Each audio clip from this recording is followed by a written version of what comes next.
Welcome to another amazing episode of Raising Private Money.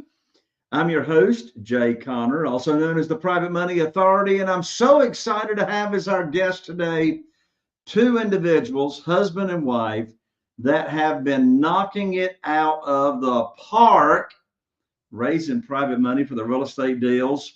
They've now raised over $1.1 million in private money for the real estate deals, never having to rely on banks. They don't have to rely on hard money lenders. They don't have to rely on any kind of institutional money. They never miss out on a real estate deal for not having the money. My question is, how would you like to be in that position of you're negotiating a real estate deal, a single family house, what have you, and you got all the money lined up to where you are ready to make confident and offers and you can close quickly? Well, in a few minutes, you're going to be inspired big time. So put your seatbelt on. Just a little bit about them before we get started.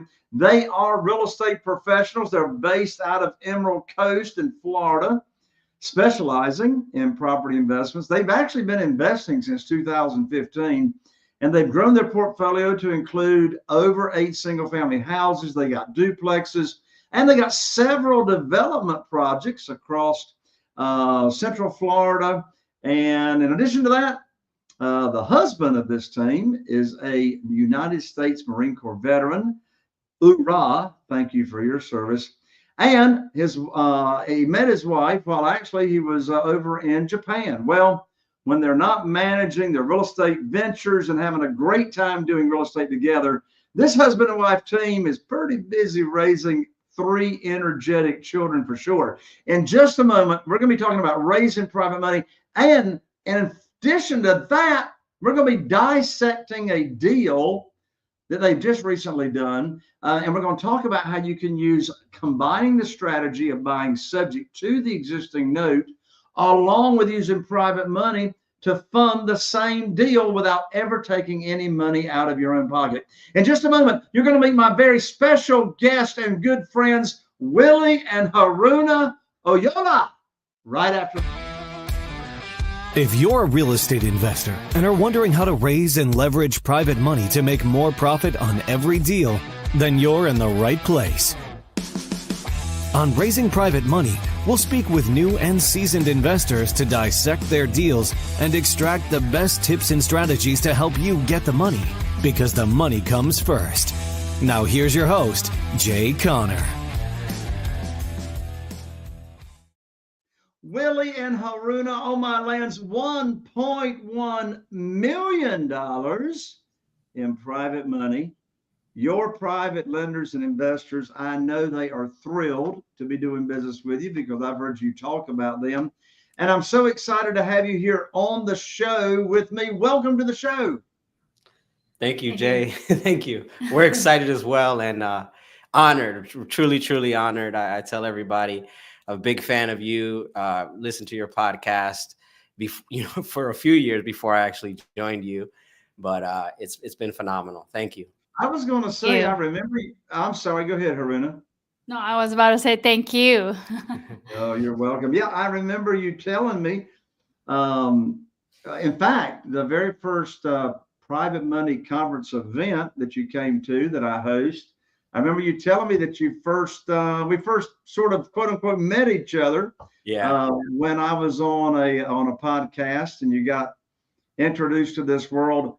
So it's been my experience, Willie and Haruna. I mean, you all been investing since 2015.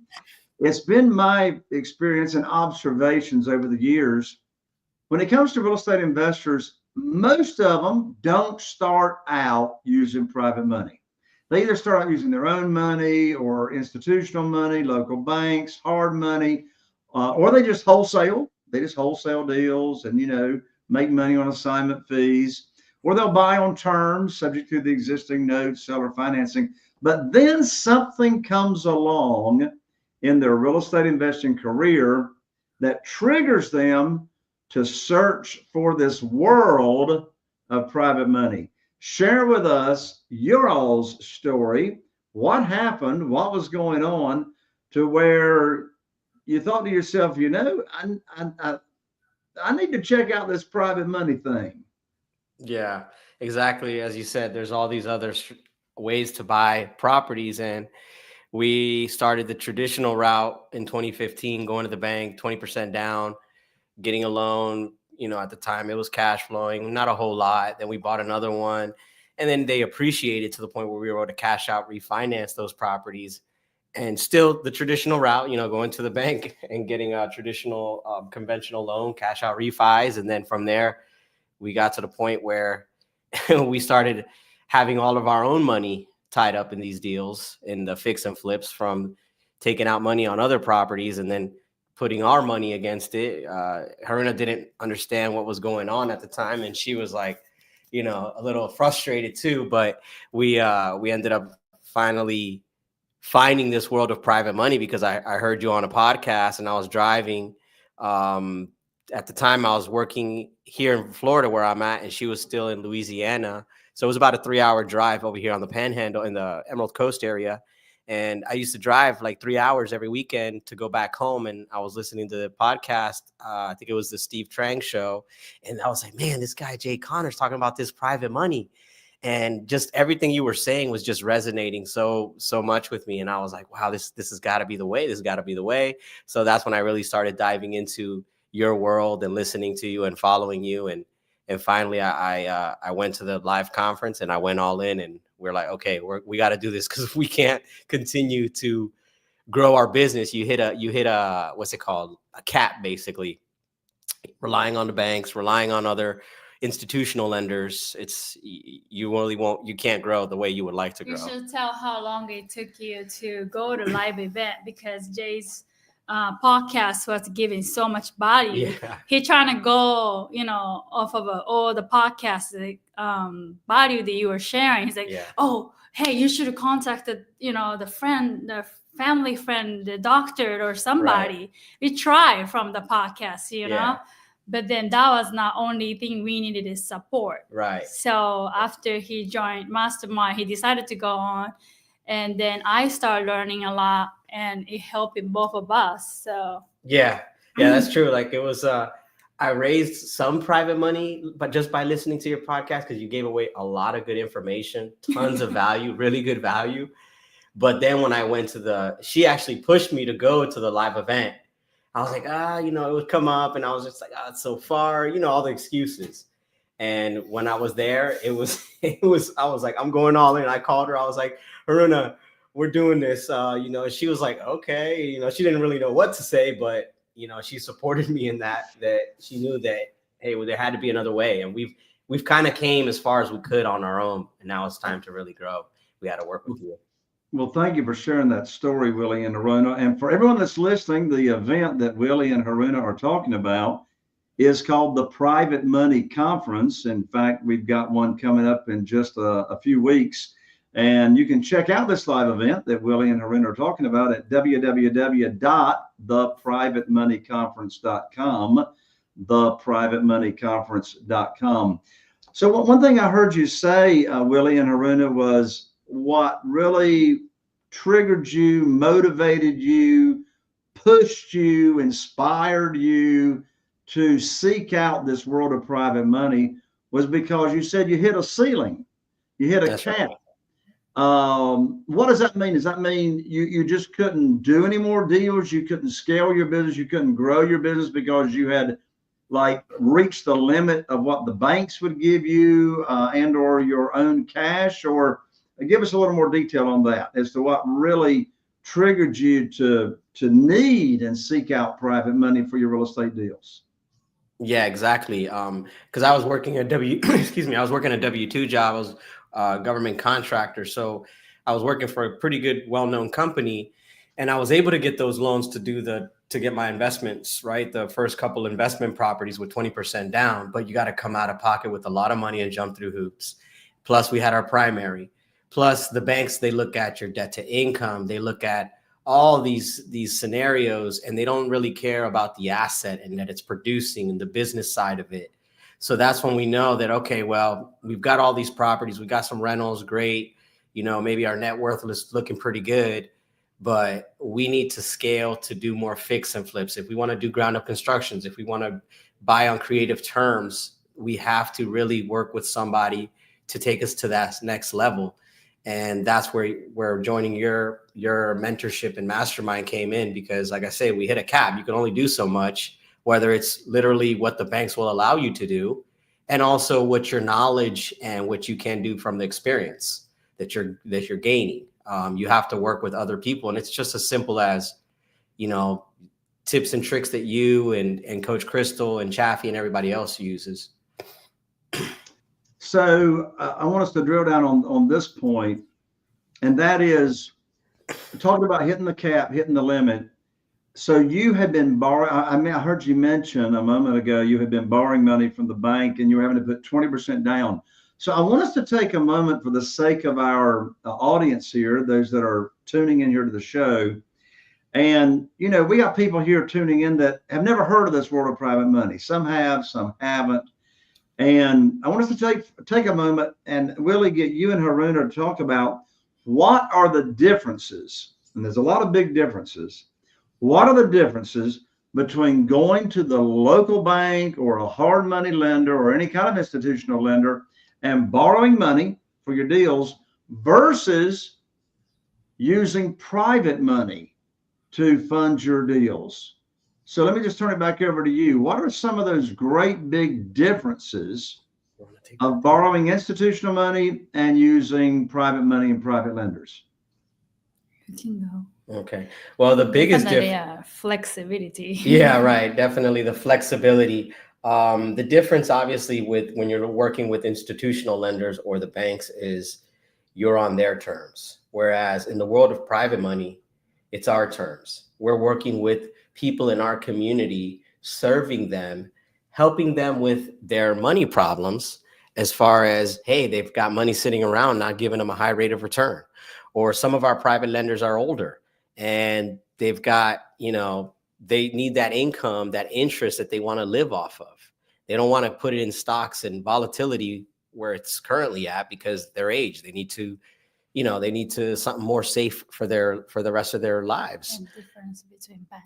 And so then with the bank, obviously, they don't care about the property or who you are. It's all about numbers and the risk, and they have all their legalities that they have to go through. They limit you. So they limit you at the bank, and with private money, we set our own rules and we help others. Not just we're helping us, we're providing win-wins. So we're able to help the distressed sellers and we're able to help our private lenders get a better rate of return. So it just makes more sense to do private money than go into the bank where only the bank wins. So you said a very powerful word a moment ago, and that was, you talked about serving your community, making a difference. Tell me more about that. How is it that you're serving the community in context of private lenders? Well, Haruna's, Mr. Johnson, Haruna. Haruna's Japanese community was like, hey, you should talk to so-and-so. And he was a distressed property owner. So he has all this capital from properties he sold, and he's looking to diversify into something more safe. So, you know, those are people that are in distress from owning properties or having too much cash that it's not giving them a rate of return, that they're going to get penalized if they continue withdrawing from their retirement. So, you know, in our community, we get a lot of referrals and people that we talk to help them and serve them in these situations to find those alternative solutions that many people didn't know about. You're wearing a t-shirt right now, Haruna, and your t-shirt says Private Money Teacher. I mean, Willie? That's Willie. What did I say, Haruna? Did I say Haruna? Yeah, you said Haruna. Haruna is not wearing a t-shirt right now. Haruna is actually wearing. Actually, Haruna is wearing something much more beautiful than a t-shirt, to tell you the truth.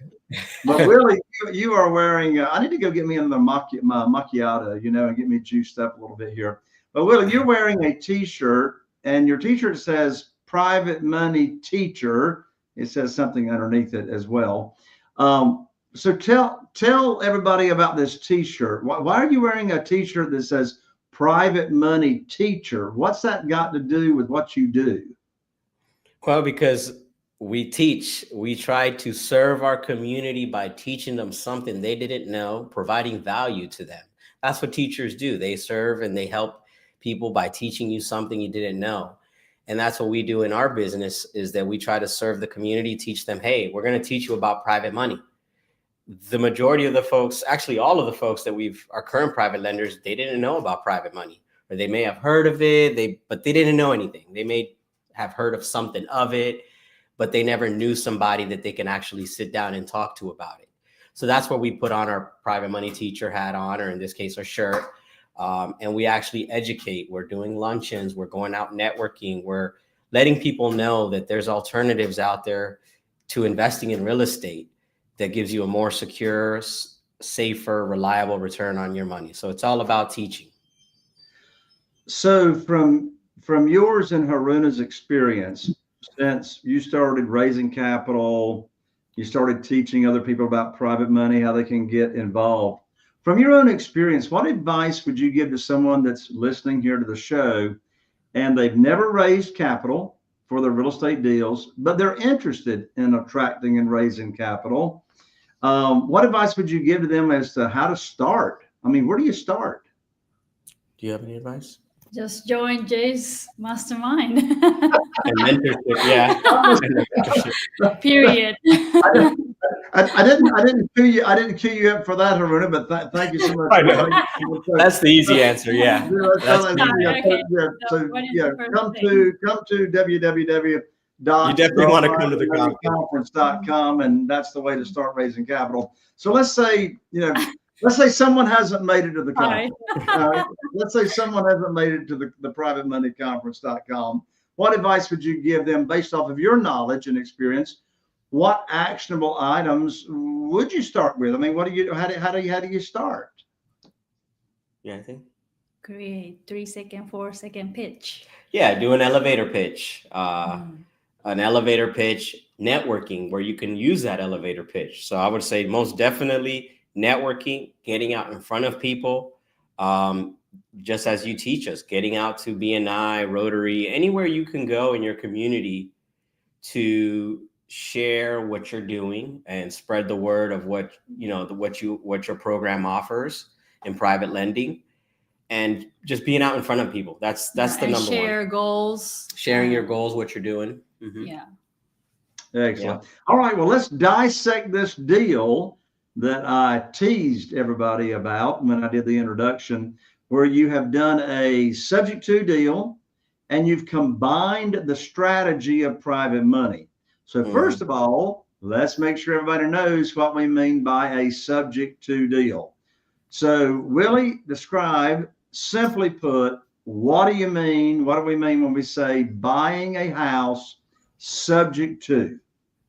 So what that means is you're buying the house with the existing mortgage in place. You're not assuming it. You're not transferring it. It's staying where it is. You're just purchasing it. And that mortgage just continues to be serviced. You just continue making payments to that mortgage payment. And then you transfer the property over to your company, entity, land trust, whatever that is.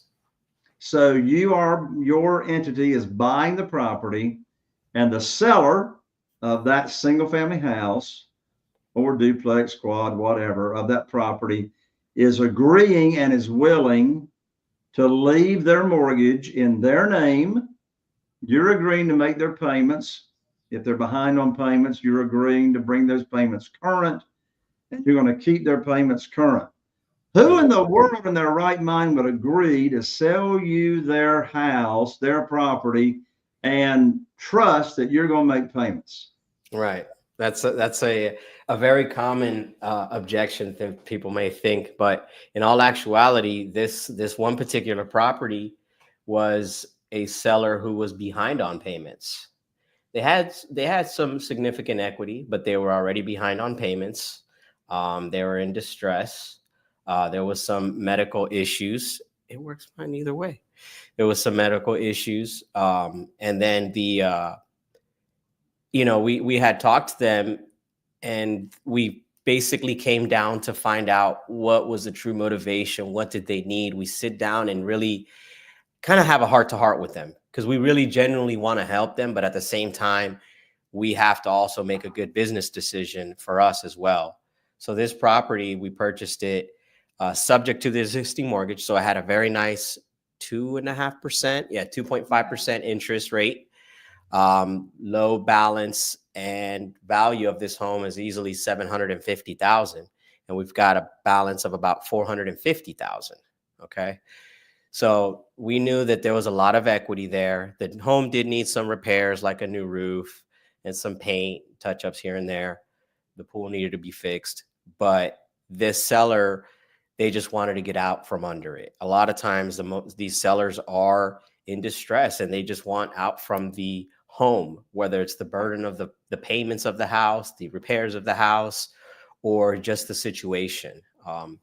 And then, that's when you say who would do that? Well, it's someone that wants a relief, that needs help.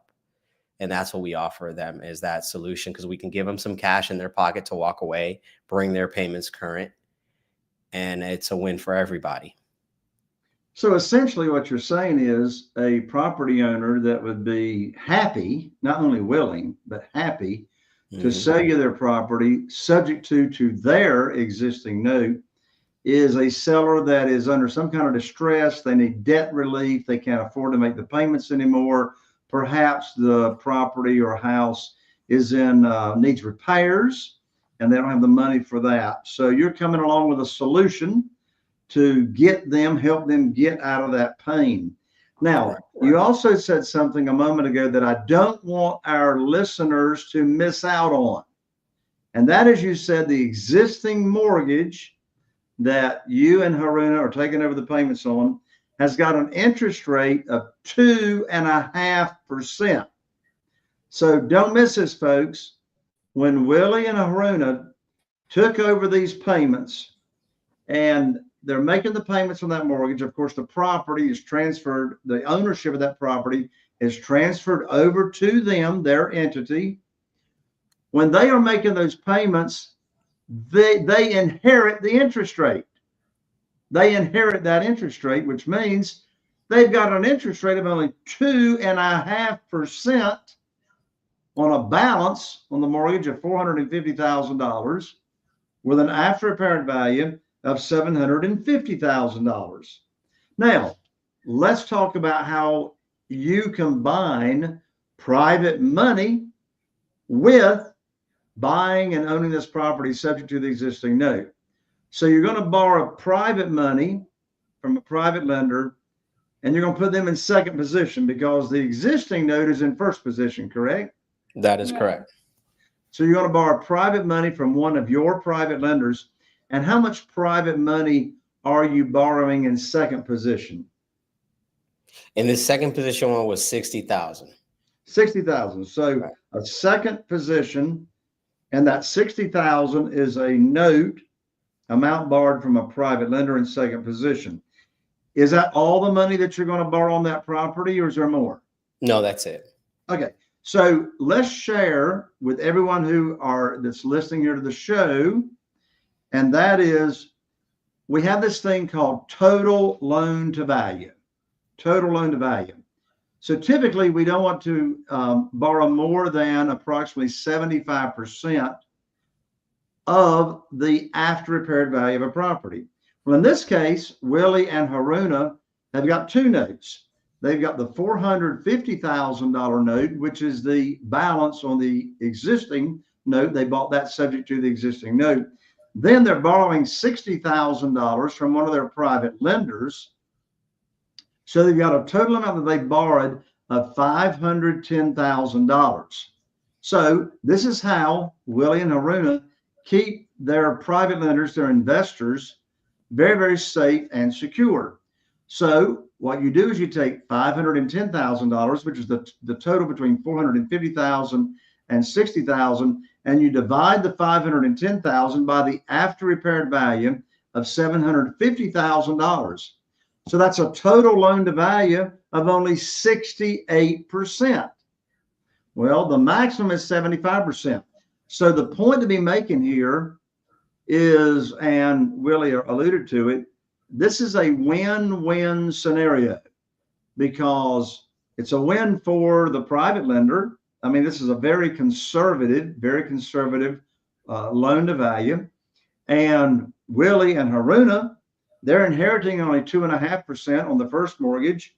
They're going to be paying 8%, maybe 10% on the second position. So here's the important point. This is a win-win-win for everybody. So now let's talk about your intended exit strategy. So you've bought it subject to the existing note. You got $60,000 that you borrowed in private money. Are you going to spend the entire $60,000 on repairs, or are you going to keep some in equity? No, so that was part of that. A big chunk of that was to bring the payments current. So we brought the payments current, which is like close to 20,000, about 19,000 something to bring the payments current. So you didn't have to put your hand in your pocket to bring the payments current. You used private money to do that. Right. And then we're putting a new roof on it. They needed a new roof. Mm-hmm. So that's going to be like another 23,000. Right. So that's 43. Yeah. And then we gave the seller, what was it? We gave them about 20,000, close to 20,000. Okay. So you use that 60,000 to bring the payments current, put on a new roof, and put cash in the seller's pocket. Right. Beautiful. Right. So what's your exit strategy? So we have multiple exit strategies with this one. We really like this house. We plan on keeping it as a rental because of the equity play, where the house is located, what's the developing around there. It's in a town where we live, so we know what's going on and what's coming here. And we know where the value is. So what we're going to do now, we're going to rent it out by the room. We're going to rent it out by the room. You're going to do the Sam Wiggert strategy. You're going to do something like that. Strategy? Yeah. Or whatever. Yeah, we thought about him for sure because it's a 6-bedroom house. It's a big house. It's a mansion. It's a 6-bedroom, 4.5 bathroom house. Woo! So what we're going to do is 4 of the bedrooms. Hold on. There's 3 master bedrooms basically. So there's 3 bedrooms that have their own private bathrooms. And then there's a common, and then there's a half downstairs. So we're going to definitely maximize the rents there because where we're at here in the Florida Panhandle area is close to a lot of military bases.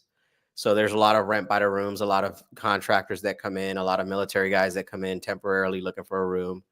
So we're going to do the rent by the room play, see how that goes off. But we've also contemplated, maybe we can sell it, but it's just the rate is nice. The appreciation is good. Hey, I'm telling you what, at that 2.5% rate, I mean, you got a house pretty much for free. I mean, you got none of your own money in it. You've got virtually a 0% interest rate. I mean, 2.5% is virtually zero interest. And of course, the longer you own a property, the more money you make. The longer you own a property, the more money you make. Now, are you still in the renovation of it, putting on the roof on it and getting everything ready, or is it ready? No, it's almost ready. We're just waiting on the roof. The paint is done. Just the light fixtures. It was light, very light stuff. All we did was like paint, light fixtures. And then the roof was the big thing.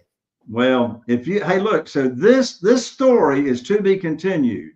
This story is to be continued because if y'all decide to start renting this out by the room, I want to have you back on the show, and I want to know what the cash flow is doing on this property. What's the underlying monthly mortgage payment in the first mortgage? Yeah, so right now, because it has a lender placed insurance policy because of the roof, it's at $3,700 a month. Okay. But once I got quotes already from my insurance guy, and once we get the new roof on and gets all the credits and everything like that for the new roof, we should be at about, I want to say, just over 3,000 a month. All right. So if you're at 3,000 a month outgoing, I know you've run the numbers or you wouldn't be considering it. Of course. If you rent this house out by the room, how much income per month conservatively? Conservatively, on the low side, I would say 5,100. So 5,100. So you're looking at a $2,000 a month positive cash flow, less vacancy, repairs, etc. And hey, that's fantastic. Hey, look, you bring in $2,000 a month on virtually a free house. I mean, it really is. it's a free house to you because you don't have any money out of your pocket. Exactly. That's what you call it. That's really what you call an infinite return on money, because if you're not putting any of your own money in and you got all that money coming back to you, that's an infinite rate of return. Last question, Willie and Haruna, very important question. What do your private lenders, your investors, absolutely love about doing business with you? You want to take that? I don't know. I guess the main thing is that they know us and they see us, and it's properties that they can see that we, that they know where their money is, so that's, I think, a very big, impactful thing for them, that the money is going through the real estate attorney, the closing, and it's properties right there in the county where we're at, or even in Central Florida, where it's just properties they can drive by and see. So, and again, they're working with us. They know us, they see us, they've seen us grow. They've seen us posting on social media, Instagram, throughout the years on all of our projects. And every time they've kind of wondered, how are they doing that? How are they doing that? Now they're kind of like, oh, okay, so I could actually work with them by being their private lender and get in on the action. So, but they don't have to do all that. It's a passive income. Yeah, exactly. True passive income for them. So they love it. So what your investors love is that they can be involved in real estate. They don't have to negotiate deals. They don't have to find deals. They don't have to oversee deals. They can be totally passive, right? So with that, and your private lenders are getting what kind of rate of returns now? 8 and 10%. So between 8 and 10%. So here's the point, folks. If you're listening to this show and you've got investment capital, or maybe you've got some retirement funds, Willie and Haruna have private lenders using their retirement funds, and they can show you how to do that by transferring your funds over to self-directed IRAs. And you can earn high rates of return safely and securely, tax deferred or tax free. So if you're listening to this show and you've got investment capital and or retirement funds that you're just really not happy with what's going on with your returns, I highly recommend you reach out to Willie and Haruna, connect with them, talk with them about their business and how you can get high rates of return safely and securely. I endorse them 110%. Willie, share with everyone. We're going to have it in the show notes, but go ahead and share with everyone the best way to reach out to you and connect. Well, we're on Instagram. It'll be at Willie, Willie, Oyola, Oyola. And all the content on there, Haruna's putting out some amazing content of what we're doing and what we're working on, providing value. And then also I use mostly Facebook, and that's my government name, Guillermo. So that's Guillermo, Oyola, Oyola. So those are the two spots. Anybody can connect with us, chat with us, and we're always constantly posting and sharing what we're doing. Listening to this show, be sure and check out and look at the show notes, connect with Willie and Haruna, and make some really nice high rates of return safely and securely. Willie and Haruna are the people to work with. Willie and Haruna, thank you so much for joining me here on the show. Thank you, Jay. Thank you so much, Jay. Truly Absolutely. God bless you. Lots of love from Morehead City. Awesome. There you have it, my friends. Another amazing episode here on Raising Private Money. And I really appreciate you and need you to ensure that we have more inspiring guests coming here on the show. Be sure and follow me, rate and review. If you happen to be watching on YouTube, be sure to click that bell so you don't miss out on the upcoming episodes. And with that, I look forward to seeing you right here on the next episode of Raising Private Money. Are you feeling inspired by the knowledge you gained in this episode? Then head over to jconner.com/moneyguide. That's jconner.com/moneyguide and download your free guide that shares 7 reasons why private money will skyrocket your real estate investing business right now. Again, that's jconner.com/moneyguide to get your free guide. We'll see you next time on Raising Private Money with Jay Conner.